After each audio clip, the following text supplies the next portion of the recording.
Hello everyone. On March 1, recently, DJ Jino recently shared an extended perspective on Jungkook's latest Weverse Live, offering commentary that sparked wide discussion among fans and observers alike. His take centered on authenticity, maturity, fandom culture, and how artists evolve alongside their audiences.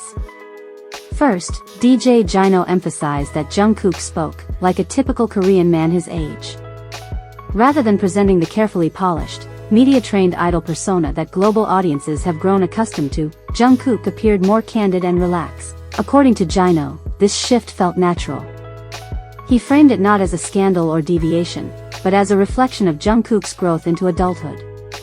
In his view, fans sometimes forget that idols are real people who mature, develop new perspectives, and speak more freely as they age.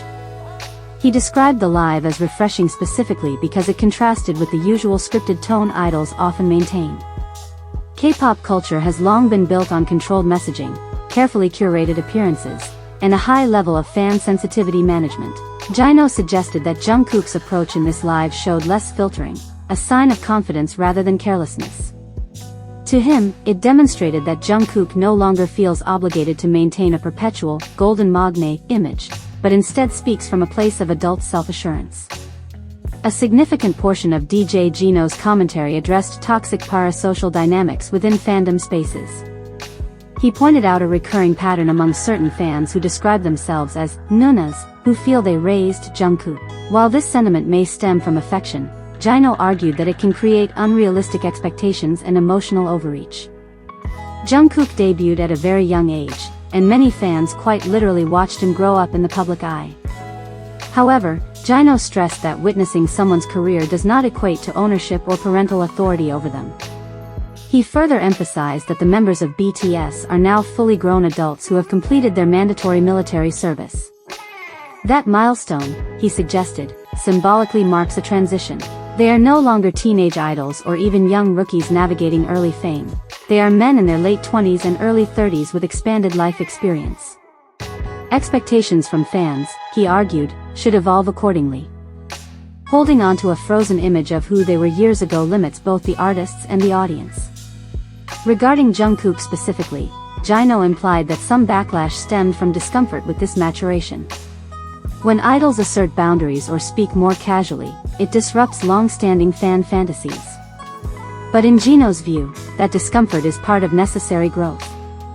He suggested that when artists push boundaries, even slightly, they naturally refine their audience.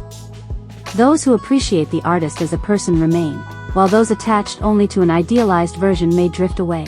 This process, though turbulent, can ultimately create a healthier fan-artist dynamic.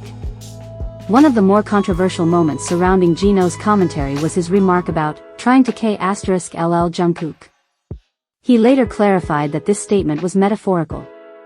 What he meant, he explained, was the symbolic death of a manufactured image, not any literal harm toward Jungkook. In creative industries, such phrasing is sometimes used to describe breaking down an old persona to allow space for reinvention. Jino insisted his words were taken out of context and were meant to critique rigid idol branding, not the artist himself. He also referenced the renewed viral traction of Please Don't Change, Jungkook's collaboration with DJ Snake. As the track resurfaces across social media platforms, Jino viewed it as further evidence of Jungkook's global positioning beyond traditional idol frameworks. The song's international sound and reception illustrate how Jungkook's identity extends into broader pop culture spaces. For Jino, moments like this reinforce why it's unrealistic to confine him to a singular, youthful archetype. Underlying all of Jino's points was a broader commentary on fandom evolution. Parasocial relationships are not unique to K-pop, but the genre structure can intensify them. When artists debut young and interact frequently with fans through platforms like Weverse, emotional proximity can blur boundaries. Jino argued that maturity on the artist's side must be met with maturity from the audience. Growth should not be interpreted as betrayal. He concluded that authenticity, even when imperfect, strengthens longevity. An artist who can speak openly, establish boundaries, and embrace adulthood is more sustainable than one permanently locked into a curated persona. In that sense, Jungkook's recent live was not controversial but transitional, a moment reflecting both personal growth and a shifting relationship between idol and audience.